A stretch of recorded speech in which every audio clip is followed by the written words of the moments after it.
Hello friends, welcome to SMG channel. अगर आप मेरे चैनल के ऊपर नए हो तो चैनल को सब्सक्राइब कर दो and hit the bell icon to get the latest updates. So आज के दिन मैंने मेरे चैनल के ऊपर जो है एक वीडियो अपडेट कर दिया है जहाँ पे मैंने मल्टीपल स्टॉक्स को कवर किया है, जिसमें कुछ न्यूज़ है, कुछ स्टॉक्स के टारगेट्स है और कुछ स्टॉक्स को मैंने एनालिसिस करके यहाँ पे शेयर किया है। सो ये भी वीडियोस आप चेकआउट कर सकते हो। आज के इस वीडियो में हम लोग डिस्कस करने वाले हैं इन्फोसिस के बारे में। सो यहाँ पे एक न्यूज़ निकल के आई है। सो क्या है कंपनी में न्यूज़, और कंपनी के फाइनेंशियल डेटा को भी हम लोग स्टडी करने की कोशिश करेंगे इस वीडियो के अंदर, और कंपनी के जो है अपकमिंग टारगेट्स को भी इस वीडियो के अंदर हम लोग देखेंगे। सो आप स्टार्ट टू एंड तक अगर देखेंगे तो आपको काफ़ी सारी इन्फॉर्मेशन जो है वो जानने को मिलेगी, और क्या है कंपनी के अभी के लिए सपोर्ट रेजिस्टेंस और कहाँ पे आपको स्टॉक बाय करना है। सो ये भी इस वीडियो के अंदर हम लोग डिस्कस करेंगे। सो यहाँ पे न्यूज़ की बात कर लेते हैं। तो अगर आप यहाँ देखें तो global leader in next generation and digital services and consulting. So यहाँ पे इन्फोसिस की बात हो रही है। सो इन्फोसिस ने अनाउंस किया है स्ट्रैटेजिक कोलैबोरेशन विद एनविक एसेक। सो ये एक कंपनी है। सो ये कंपनी क्या करती है, तो world leading battery technology company है। यहाँ पे आपको ये वर्ड ध्यान रखना है कि वर्ल्ड में लीडिंग बैटरी टेक्नोलॉजी कंपनी है, उनके साथ जो है इन्फोसिस का कोलैबोरेशन हुआ है। Through this collaboration Infosys will help to develop a cloud based platform. So ये क्या करेगी कि अभी जितना भी मैनुअल काम एसेक एनविजन एसेक कंपनी जो है जितना भी मैनुअल काम करती है, सो क्लाउड एक आईटी सेक्टर के अंदर एक प्लेटफॉर्म दिया जाता है जहाँ पे आप कोई भी मैनुअल टास्क को जो है इजीली परफॉर्म कर सकते हैं। सो अगर आप यहाँ पे देखें तो develop a cloud based platform to digitise and automate manual processes at Envision AESC electrical vehicle battery manufacturing plants. So इनका जो मैन्युफैक्चरिंग प्लांट है वहाँ पे जितने भी मैनुअल जो भी काम होते हैं उनको ऑटोमेट करने का मतलब, वो मैनुअल काम को हमको देख रेख में ना करना पड़े और वो ऑटोमेटिकली हो। सो ऐसा एक प्लेटफॉर्म, क्लाउड बेस्ड प्लेटफॉर्म जो है इन्फोसिस बनाएगा for company called envision AHSEC, जो कि एक world leading battery technology company है। सो ये जो है एक वो इम्पॉर्टेंट फैक्टर है। सो यहाँ पे अगर आप देखें तो leading electrical vehicle battery innovator and Infosys to codeveloped a cloud based platform and modular platform provide powered by Infosys Cobalt. So ये एक स्ट्रीम है अंडर इन्फोसिस ही, इनकी एक सब्सिडरी टीम या एक आप स्ट्रीम कह सकते हैं, जिसको इन्होंने नाम इन्फोसिस कोबाल्ट दिया है, जो कि ऑटोमेट और क्लाउड बेस्ड प्लेटफॉर्म्स के ऊपर काम करते हैं। सो एनविजन एसेक और इन्फोसिस ये दोनों मिलके जो है एक ऐसा प्लेटफॉर्म बनाएंगे जहाँ पे जितने भी मैनुअल काम है उनको ऑटोमेटिकली किया जा सके। So initially the cloud based platform seeks to digitise key process that requires high level of human intervention. So जहाँ पे ह्यूमन इंटरवेंशन का मतलब ये है कि जहाँ जहाँ पे मैन पावर की ज़रूरत ज़्यादा लगती है उस प्लेस को सबसे पहले इनको डिजिटाइज करना है। So in long term cloud based platform aims to improve productivity and enhance. So आपको अब ये भी बात आ जाती है कि जितनी भी चीज़ें अगर आप मैनुअल करेंगे और चीज़ों को जो है आप ऑटोमेटिक करेंगे, सो ऑटोमेटिक जो प्लेटफॉर्म है या जहाँ पे प्रोडक्ट्स ऑटोमेटिकली बनते हैं, सो वहाँ पे क्या होगा कि वो कंपनी जो है वो स्केल अप कर पाएगी, ज़्यादा से ज़्यादा प्रोडक्ट्स बना पाएगी। सो इनके जो सेगमेंट में अगर बात करें तो ये जो है बैटरी बनाते हैं। सो बैटरी बनाने के लिए इनको काफ़ी ज़्यादा आसानी होगी इनके मैन्युफैक्चरिंग प्लांट में, अगर ये ज़्यादा से ज़्यादा जो भी ह्यूमन इंटरवेंशन वाली चीज़ें हैं, सो उनको अगर जितना ऑटोमेट करेंगे। सो यहाँ पे देखें तो end to end visibility, simplify quality monitoring and driven reporting and analytics tool. So अपनी जो है परफॉर्मेंस को इम्प्रूव करने के लिए जो है इन्होंने इन्फोसिस के साथ टाइप किया है। सो ये एक अच्छी लॉन्ग टर्म की बात है।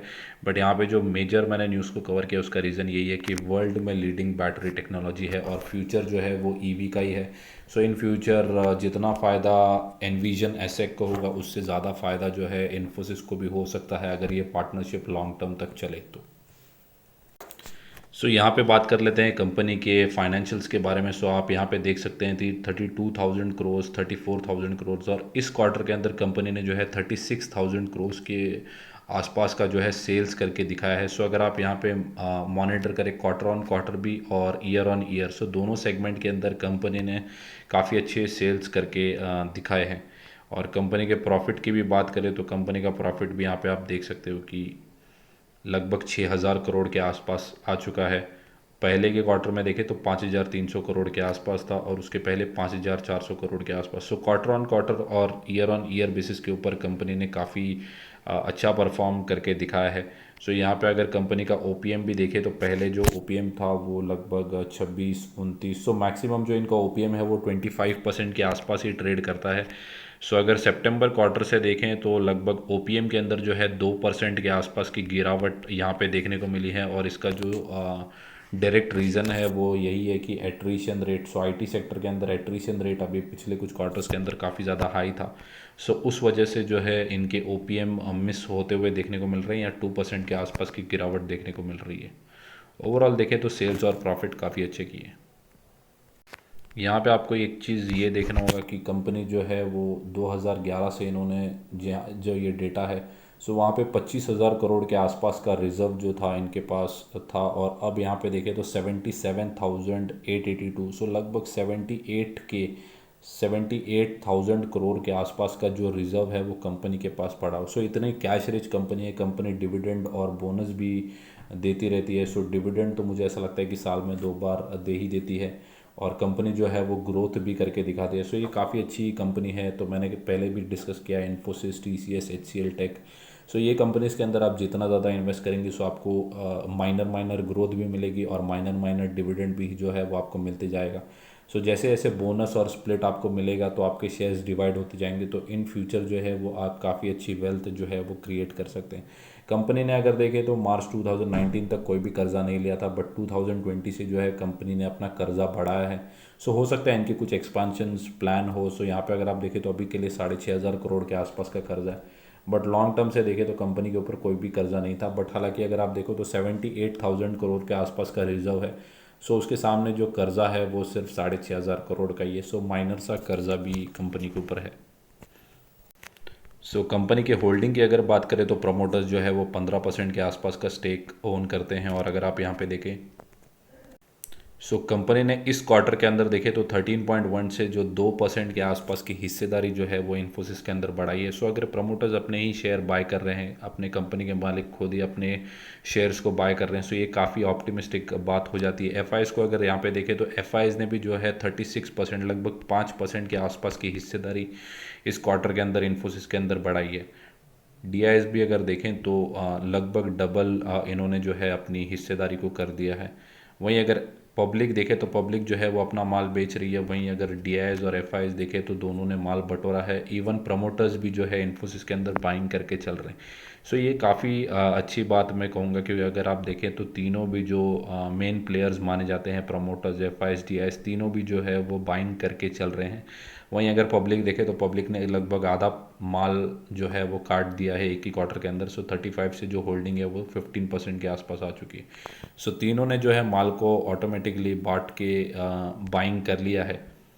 सो ये काफ़ी अच्छा साइन यहाँ पे इन्फोसिस के अंदर देखने को मिल रहा है। सो आज के दिन की चार्ट की बात करें तो लगभग 1% के आसपास की तेज़ी थी, और ये जो काउंटर है पिछले कुछ टाइम से काफ़ी ज़्यादा आईटी सेक्टर में ही देखें तो लगभग 20-25% जो है वो स्टॉक करेक्ट होते हुए देखने को मिल रहे हैं। यहाँ पे भी देखेंगे तो 15-16% के आसपास की गिरावट जो है वो आपको देखने को मिलेगी। स्टॉक जो है वो 2000 के आसपास ट्रेड कर रहा था, वहाँ से भी जो है आपको डिस्काउंट पे अभी भी अवेलेबल है। कंपनी 6.5 लाख करोड़ के आसपास की मार्केट कैप है। पी अगर देखें तो 29 के आसपास है। 2% के आसपास डिविडेंड यील्ड भी है, जो कि मैंने पहले वीडियो में बताया कि कंपनी जो है डिविडेंड भी अच्छा खासा बांटती है 2 बार साल में। सो अभी के लिए बात करें तो कंपनी जो है वो 1586 के आसपास ट्रेड कर रही है। कंपनी का जो हर्डल है वो 1600 के आसपास कंपनी का रेजिस्टेंस देखने को मिल रहा है, और अगर कंपनी का सपोर्ट अगर देखें तो 1550 का जो है वो पहला सपोर्ट है, और उसको भी तोड़ेगा तो 1535 के आसपास कंपनी का दूसरा सपोर्ट है। सो ये जो दोनों है ये दोनों सपोर्ट काफ़ी मायने रखते हैं, और 1600 के आसपास का रेजिस्टेंस आपको देखने को मिलेगा। सो अगर आप यहाँ पे भी बाइंग करके चलना चाहते हैं तो कर सकते हैं, और जो मैंने सपोर्ट डिस्कस किए 1550 और 1535 उसके लिए भी रुकना चाहें तो रुक सकते हैं। बट अगर आप लॉन्ग टर्म के लिए बाय करना चाहते हैं तो ऑलरेडी 500 रुपये के आसपास के डिस्काउंट पे है, और मैंने ऑलरेडी बताया कि डी जो है वो ऑलमोस्ट 50% अपना स्टेक जो है वो इसके अंदर बढ़ा दिया है इन्फोसिस के अंदर। वहीं एफ भी बाय कर रहे हैं, प्रमोटर्स ने भी 2% के आसपास का माल ख़रीदा है, और पब्लिक यहाँ पे माल बेच रही है। सो ये एक रिटेलर्स जो है वो शायद मुझे ऐसा लग रहा है कि इन्फोसिस के अंदर माल बेच के गलत कर रहे हैं, क्योंकि काफ़ी अच्छी कंपनी है। चाहे टी के अंदर आप इन्वेस्टेड रहें, या टी इन्फोसिस, एच टेक, काफ़ी अच्छी कंपनीज है ये। कंपनी में अगर यहाँ पे अपसाइड देखें तो 48% की यहाँ पे अपसाइड आपको एक साल के अंदर नवंबर 2023 तक देख सकती है।